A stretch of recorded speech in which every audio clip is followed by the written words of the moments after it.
നമ്മൾ തകർന്ന കൂരിയാട് ദേശീയപാതയിൽ വയഡക്റ്റിൻ്റെ പണികൾ അതിവേഗത്തിലാണ് പുരോഗമിച്ചുകൊണ്ടിരിക്കുന്നത്. KNRCL കമ്പനി രാവെന്നോ പകലെന്നോ വ്യത്യാസമില്ലാതെ 24 hours ഓൺ ഡ്യൂട്ടിയിലാണ്. എത്രയും പെട്ടെന്ന് നമുക്ക് നല്ലൊരു വയഡക്റ്റ് പാലം, എഞ്ചിനീയറിംഗ് വിസ്മയം നമുക്ക് കൂരിയാട് പ്രതീക്ഷിക്കാം. ഏറ്റവും ലേറ്റസ്റ്റ് ആയിട്ടുള്ള വിഷ്വൽസാണ്.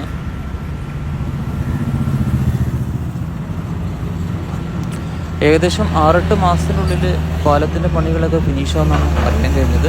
എന്തായാലും കൂരിയാടിൻ്റെ സംബന്ധിച്ചിടത്തോളം കൂരിയാടിലെ നിലവിലുള്ള ബ്ലോക്ക് 2 സർവീസ് റോഡും ഓപ്പൺ ആയിട്ടുണ്ടെങ്കിലും സർവീസ് റോഡിൽ നിരന്തരം ബ്ലോക്കാണ്.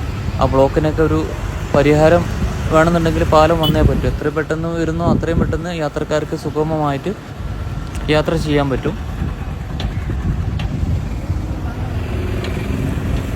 എന്തായാലും എല്ലാ പോരായ്മകളും നികത്തി നല്ലൊരു പാലം വരട്ടെ, നല്ല യാത്രാ അനുഭവം ഉണ്ടാവട്ടെ. ഇപ്പോൾ കേരളത്തെ സംബന്ധിച്ചിടത്തോളം കേരളത്തിൻ്റെ സ്വപ്ന പദ്ധതിയാണ് ദേശീയപാത 60.